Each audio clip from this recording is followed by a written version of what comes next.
사순절 네 번째 주일 우리에게 주신 하나님의 말씀은 사무엘상 16장 1절에서부터 13절까지의 말씀, 구약성경 434면입니다. 이 말씀을 제가 봉독합니다. 여호와께서 사무엘에게 이르시되 내가 이미 사울을 버려 이스라엘 왕이 되지 못하게 하였거늘 내가 그를 위하여 언제까지 슬퍼하겠느냐. 너는 뿔에 기름을 채워 가지고 가라. 내가 너를 베들레헴 사람 이새에게로 보내리니 이는 내가 그의 아들 중에서 한 왕을 보았느니라 하시는지라. 사무엘이 이르되 내가 어찌 갈 수 있으리이까. 사울이 들으면 나를 죽이리다 하니 여호와께서 이르시되 너는 암송아지를 끌고 가서 말하기를 내가 여호와께 제사를 드리러 왔다 하고 이새를 제사에 청하라. 내가 내게 행할 일을 가르치리니 내가 내게 알게 하는 자에게 나를 위하여 기름을 부을지니라. 사무엘이 여호와의 말씀대로 행하여 베들레헴에 이르매 성읍 장로들이 떨며 그를 영접하여 이르되 평강을 위하여 오시나이까. 이르되 평강을 위함이니라. 내가 여호와께 제사로 왔으니 스스로 성결하게 하고 와서 나와 함께 제사하자 하고 이새와 그의 아들들을 성결하게 하고 제사에 청하니라. 그들이 오매 사무엘이 엘리압을 보고 마음에 이르기를 여호와의 기름 부으실 자가 과연 주님 앞에 있도다 하였더니 여호와께서 사무엘에게 이르시되 그의 용모와 키를 보지 말라. 내가 이미 그를 버렸노라. 내가 보는 것은 사람과 같지 아니하니 사람은 외모를 보거니와 나 여호와는 중심을 보느니라 하시더라. 이새가 아비나답을 불러 사무엘 앞을 지나가게 하매 사무엘이 이르되 이도 여호와께서 택하지 아니하셨느니라 하니 이새가 산마로 지나게 하매 사무엘이 이르되 이도 여호와께서 택하지 아니하셨느니라 하니라. 이새가 그의 아들 7을 다 사무엘 앞으로 지나가게 하나 사무엘이 이새에게 이르되 여호와께서 이들을 택하지 아니하셨느니라 하고 또 사무엘이 이새에게 이르되 내 아들들이 다 여기 있느냐. 이새가 이르되 아직 막내가 남았는데 그는 양을 지키나이다. 사무엘이 이새에게 이르되 사람을 보내어 그를 데려오라.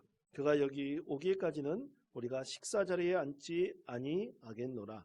이에 사람을 보내어 그를 데려오매 그의 빛이 붉고 눈이 빼어나고 얼굴이 아름답더라. 여호와께서 이르시되 이가 그니 일어나 기름을 부으라 하시는지라. 사무엘이 기름 뿔병을 가져다가 그의 형제 중에서 그에게 부었더니 이날 이후로 다윗이 여호와의 영에게 크게 감동되니라. 사무엘이 떠나서 라마로 가니라. 아멘.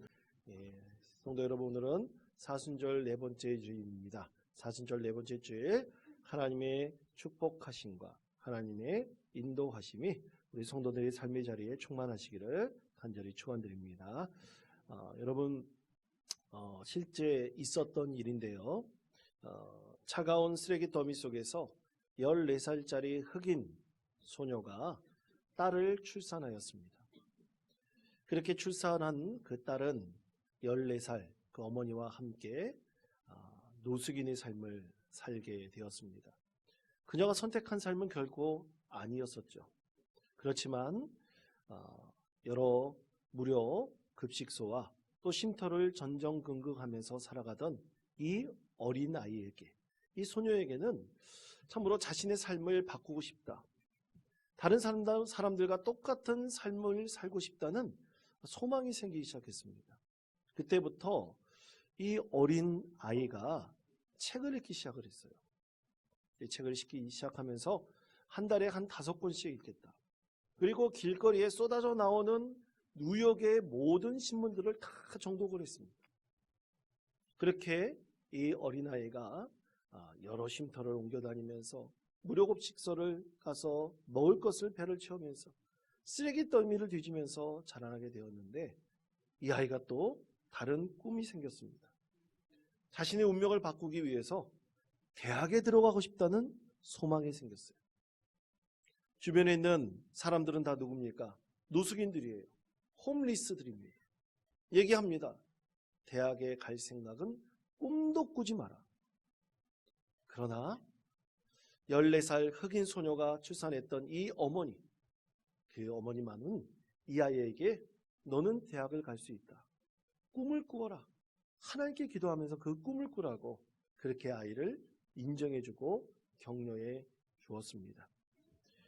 매일 노숙인 쉼터를 전전긍긍하며 무료 급식에 의존하며 살았지만 자신의 꿈을 절대로 포기하지 않았습니다.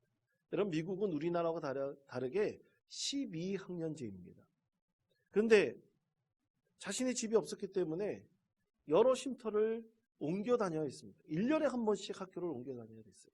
그럼에도 불구하고 자기의 학교에 옮겨 다니는 친구들이 자신이 노숙인이라는 사실을 알지 못하게 하기 위해서 얼굴도 깨끗이 하고 옷도 정갈하게 입고 그렇게 열심히 최선을 다해서 공부를 했습니다. 학교를 다녔습니다. 이제 11학년이 되었는데 대학 입시를 준비해야 돼요. 그런데 대학 입시를 준비할 때 가장 중요한 것은 입시 지도하는 선생님입니다. 근데 학교를 옮겨버리면 이제 그 선생님과 헤어져서 자기를 잘 아는 선생님이 자기를 대학에 추천할 수가 없는 거예요. 그렇지만 그녀는 포기하지 않았습니다. 다른 쉼터로 삶의 거처를 옮겼지만 새벽 4시에 일어나서 그 학교로 열심히 달려갔어요. 그리고 밤 11시에 방과 후에 집에 들어왔고요. 1년 동안 새벽 4시에 일어나서 11시에 잠자리에 드는 독한 삶을 열심히 극복하고 이겨낸 가운데 그녀는 20군데에서 합격 통지서를 받게 되었습니다. 그리고 미국의 명문대학인 하버드 대학에 4년 장학생으로 입학하게 되었습니다. 그녀의 이름이 바로 카디자 윌리 암스입니다.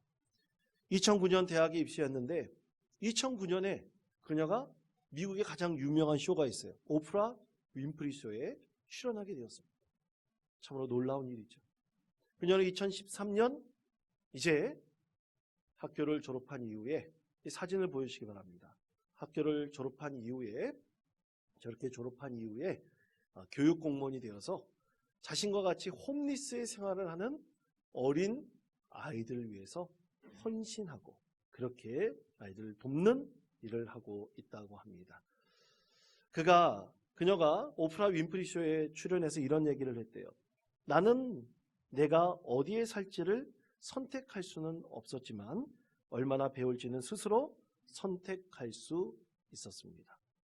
그렇게 최선을 다하고 열심히 자신의 인생을 바꿔나가기 위해서 노력하였던 그녀의 옆에는 항상 그녀를 지지해주는 14살 때 참으로 불행하게도 안타깝게도 출산했던 그녀의 어머니가 있었습니다.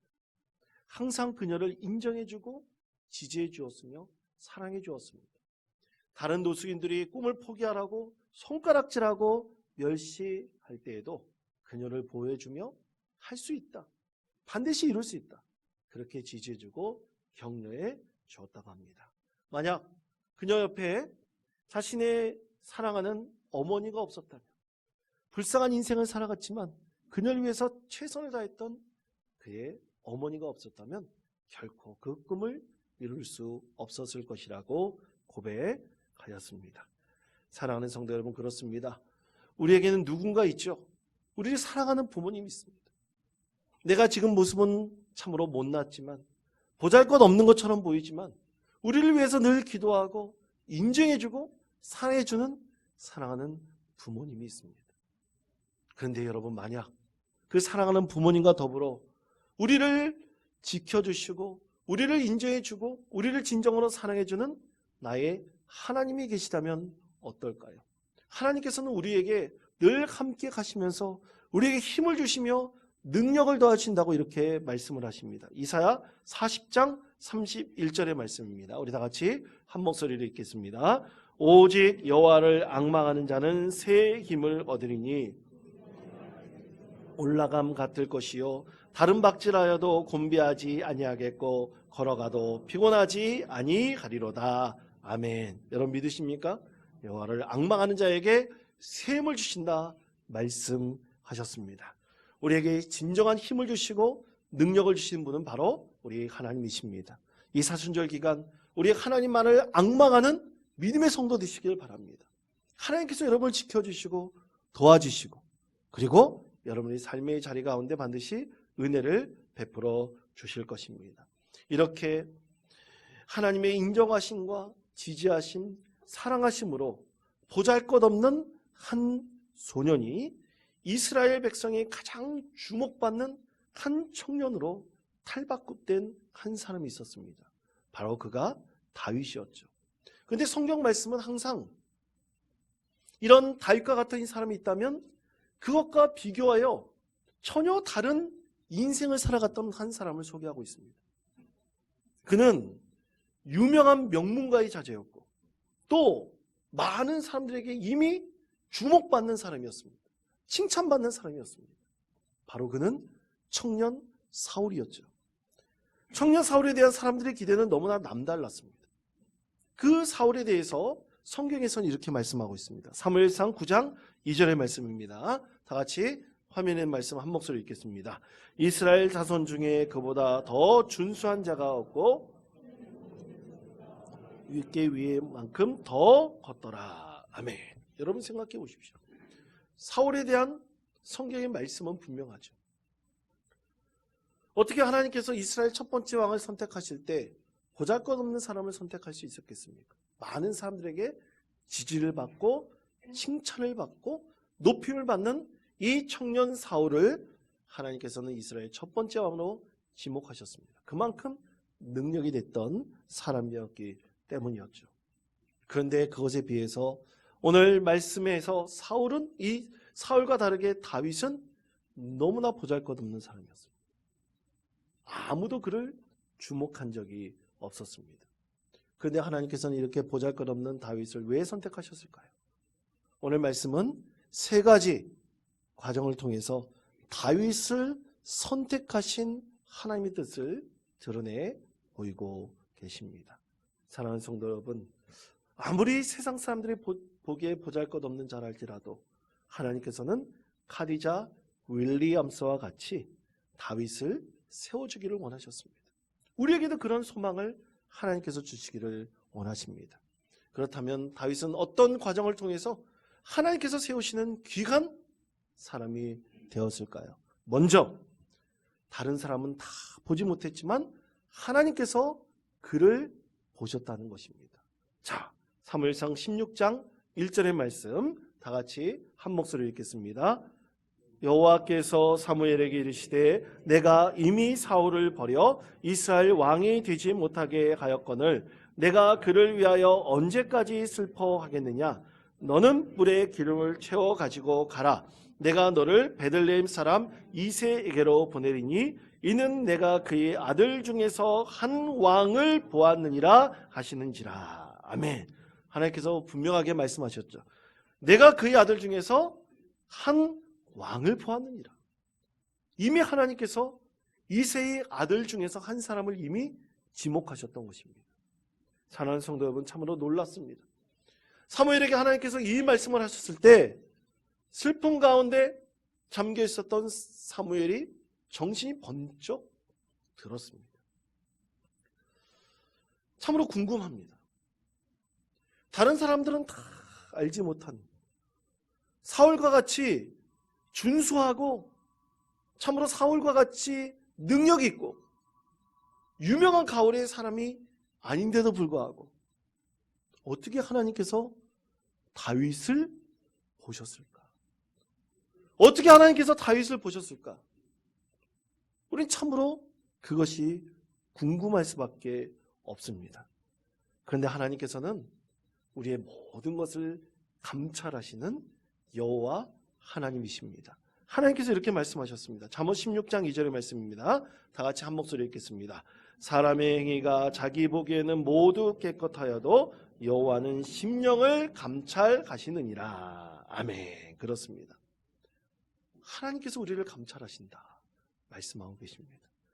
그런데 사랑하는 성도 여러분, 하나님께서 우리를 감찰하신다 그랬는데 하나님께서 우리를 감시하시는 겁니까? 여러분, 하나님께서 여러분을 감시하신다고 생각하세요? 여러분, 감시하시면 어떻게 될까요? 나쁜 짓은 안 해야 되잖아. 그런데 우리는 못된 짓 할 때가 있습니까? 없습니까? 있죠. 있죠. 나도 모르게 우리는 하나님께서 원치 않는 일을 할 때가 있습니다. 그러니까 하나님께서 우리를 감시하시는 게 아니에요. 우리에게 벌 주시려고 감시하시는 것이 아닙니다. 하나님께서 우리 심령을 감찰하셔서 우리의 심령이 어떤 것인지 하나님께서는 알고 계시죠. 그래서 하나님께서는 저 베들레헴 작은 고을의 시골에 이새의 아들 중 보잘것없는 다윗을 보셨습니다. 다윗의 마음을 보신 것입니다. 지금도 하나님께서는 무엇을 보고 계실까요? 우리가 예배하는 우리의 마음이 하나님께로 향해 있느냐, 그렇지 않은가를 분명히 보고 계실 것입니다. 그런데 여러분, 감시하는 자는 어떨까요? 감시하는 자에 대해서 이렇게 말씀하십니다. 사무엘상 16장 2절에서부터 3절까지 말씀입니다. 다 같이 한 목소리 읽겠습니다. 사무엘이 이르되 내가 어찌 갈 수 있으리이까? 사울이 들으면 나를 죽이리이다 하니 여호와께서 이르시되 너는 암송아지를 끌고 가서 말하기를 내가 여호와께 제사를 드리러 왔다 하고 이새를 제사에 청하라. 내가 내게 행할 일을 가르치리니 내가 내게 알게 하는 자에게 나를 위하여 기름을 부을지니라. 아멘. 네, 참으로 놀라운 일이죠. 사울왕은 항상 감시하고 있었습니다. 무엇을 감시했습니까? 사무엘이 어떤 일을 행할지 늘 두려운 눈으로 사무엘을 감시하고 있었죠. 그러나 하나님께서는 우리를 감시하는 분이 결코 아니십니다. 우리 심령이 늘 하나님을 향했기를 원하시며 잠잠히 우리를 기다리시는 바로 여호와 하나님이십니다. 그런데 이 감시자 사울의 눈을 피해서 사무엘은 베들레헴으로 가서 그곳에서 제사를 드려, 그리고 그 이새의 아들 중 막내 아들이 다윗에게 기름을 부어야 됩니다. 그런데 다윗의 존재에 대해서 사무엘은 전혀 알지 못했습니다. 그러나 하나님께서 베들레헴에 가서 제사를 드리도록 하여 그곳에서 하나님께서 만날 기회를 주셨던 것입니다. 사랑하는 성도 여러분, 믿음의 사람에게 있어서 가장 중요한 것은 무엇입니까? 하나님께서 나를 어떻게 보시느냐입니다. 세상 사람들이 나를 어떻게 보느냐가 중요한 것이 아니라 하나님께서 나를 어떻게 보시느냐, 나의 하나님께서 나를 어떻게 보시고 나의 심령을 어떻게 감찰하고 계시느냐, 이것이 가장 중요한 것입니다. 얼마 전 우리 최건희 장로님 때 신방을 갔는데 장로님이 최근에 읽고 계시는 책을 보여주시더라고요. 헨리 나원이 쓴 탕자의 귀환이라는 책입니다. 이 탕자의 귀환은 예전에 한번 읽어본 적이 있었는데요, 장로님이 보여주시니까 기억이 나더라고요. 이 책의 겉표지에 아주 유명한 렘브란트의 탕자의 귀환이라는 그림이 있습니다. 굉장히 유명한 그림입니다. 저 그림을 보면 여러분, 그림 속에 사실은 5사람이 있어요. 그렇지만 3사람만 보이고 있습니다. 왜냐하면 3사람 중에서 한 사람은 아버지고, 한 사람은 탕자고, 한 사람은 탕자의 형입니다. 맨 오른쪽에 서서 뚫어지게 아버지와 탕자를 보고 있는 자가 바로 형입니다. 근엄하게 지팡이를 짚고 또렷이 질투의 눈으로 그의 아버지와 그의 동생을 보고 있죠. 참으로 우리의 모습처럼 비춰지고 있는 듯합니다. 그런데 탕자와 그의 아버지의 모습을 보십시오. 탕자는 그의 아버지의 품속에 머리를 쳐박고 그렇게 아버지 품에 안겨 있습니다. 그리고 아버지는 따뜻한 그 두 손을 탕자의 등에 다 대고 있습니다. 그리고 우리가 화면상으로는 잘 보이지 않지만 가까이서 보면요, 탕자의 아버지의 얼굴은 움푹 패여져 있어요. 메말라 있습니다. 왜냐하면 근심과 걱정 가운데 탕자가 돌아가기를 늘 기다리고 또 기다리고 있었기 때문입니다. 메마른 손이었지만, 그리고 그런 메마른 얼굴을 하고 있지만 사랑하는 아들의 등 위에 따뜻한 손을 대어주면서 내가 너를 사랑한다, 내가 너를 지키고 너를 기다리고 너와 늘 함께하고 있었다는 사실을 그 아들이 잊지 않고 살아가기를 간절히 원하고 있는 것입니다. 사랑하는 성도 여러분, 하나님께서 우리를 인정하시고 우리와 함께 하시고 우리의 힘이 되어 주신다면 우리는 낭만과 좌절의 상황 가운데서도 샘을 얻고 능력을 얻을 수 있을 것이라고 믿습니다. 사랑하는 성도 여러분, 우리 하나님께서 늘 우리를 보고 계시고 감찰하고 계십니다. 그 감찰하신 하나님께서 우리와 함께 가심을 늘 믿으시기를 바랍니다. 이 사순절 네 번째 주일을 맞이하면서 우리 하나님께서 나를 어떻게 보고 계실까요? 우리 마음이 늘 하나님께로 향해 있는 진정한 믿음의 사람이 되어서 여러분이 소망하고 바라는 모든 것들이 믿음 안에서 반드시 이루어질 수 있기를 간절히 축원드립니다. 두 번째는 이것입니다. 그러나 다윗은 외면받는 사람이었어요. 누구에게 외면받았습니까?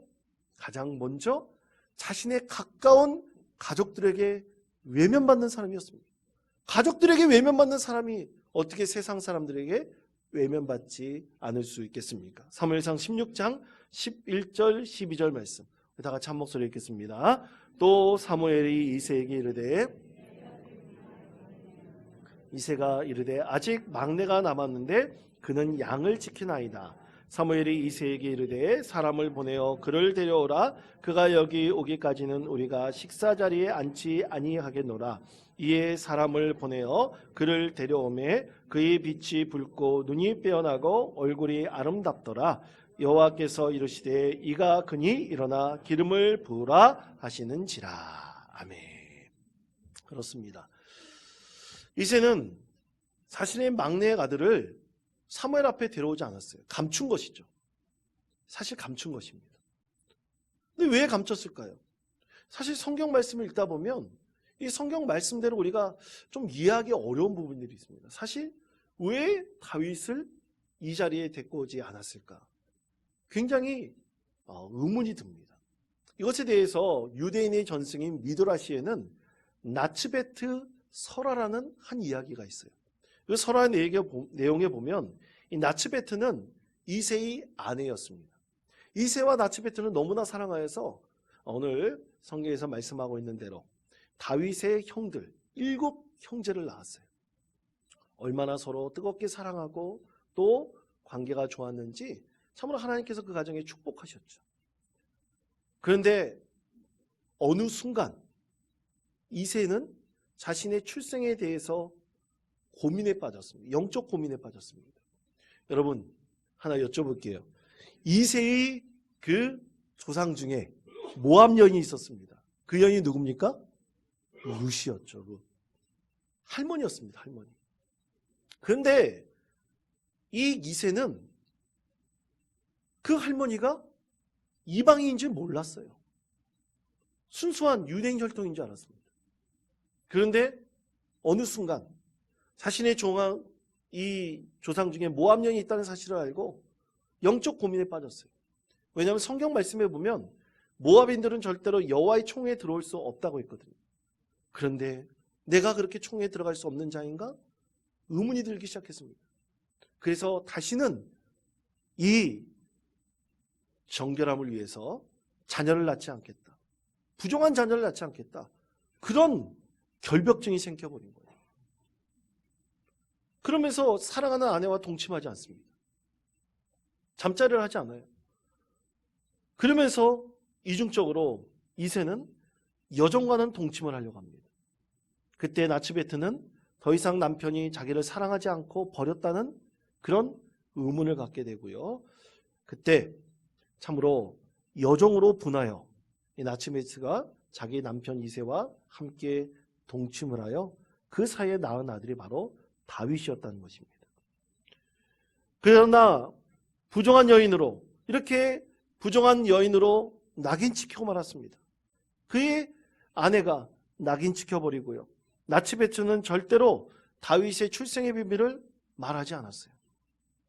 그렇지만 결국 이새는 가문의 수치를 덮기 위해서 가족들에게 이 일을 모두 함구하도록 했으며 이새는 그때부터 나츠베트와 별거에 들어갔고 부정한 일로 출생한 사람으로 다윗이 낙인이 찍히면서 비록 이새의 아들의 명분을 갖지만 다른 형제들에게 절대로 인정받지 못하고 그냥 목자로서 양치기로만 살아가도록 했던 것입니다. 이것이 미드라시에서 나오는 나츠베트 설화의 내용입니다. 온전히 가족들에게 외면당하고 부정당했던 사람이 바로 다윗이었던 것이죠. 그런데 여러분, 이렇게 가족들에게 같이 외면받고 부정당했던 자가 하나님께서 어떻게 하셨습니까?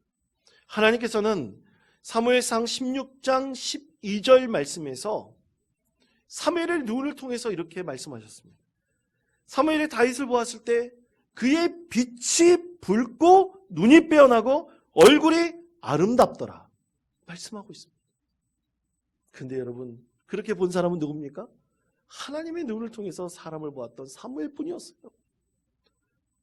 다윗의 아버지도 다윗의 형제도 누구도 그의 눈이 빼어나고 용모가 아름답게 본 사람은 단 한 사람도 없었습니다.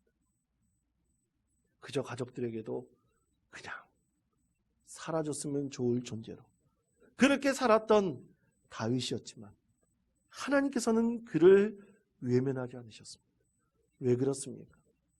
그의 중심이 늘 하나님께로 향해 있었다는 사실을 하나님께서 알고 계셨기 때문이었습니다.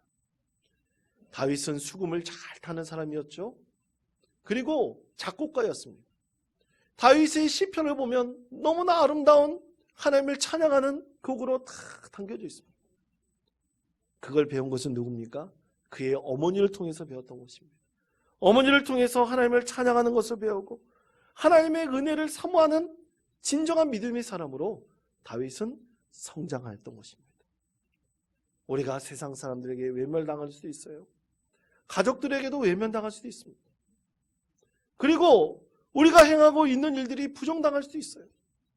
그러나 하나님께서는 우리를 보고 계시고 우리 가운데 은혜를 베풀어 주셔서 우리가 세상에서 당하는 여러 가지 고난도 여러 가지 시련도 다 극복할 수 있도록 하나님께서 은혜를 베풀어 주시는 것입니다.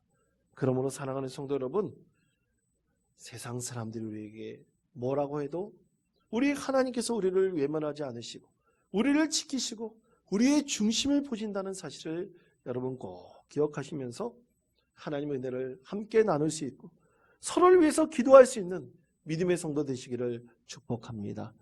여러분, 얼마 전에 권현숙 집사님 신방을 했습니다. 권현숙 집사님이 신장암이라고 합니다. 어느 날 갑자기 화장실에 갔는데 너무나 크게 하혈을 했어요. 너무나 깜짝 놀랐습니다. 그리고 병원에 갔는데 신장암이라는 진단을 받았대요. 이 강원도에서는 고칠 수 없으니까 서울의 큰 병원으로 가라 그래서 이제 항암 치료 한번 받고 오늘 교회 나오지 못하셨지만 오늘 병원에 입원하셔서 또 항암 치료를 받으십니다. 우리 집사님을 방문하여 우리 집사님이 손을 잡고 또 어깨에 손을 얹고 하나님께 뜨겁게 기도해 드렸습니다.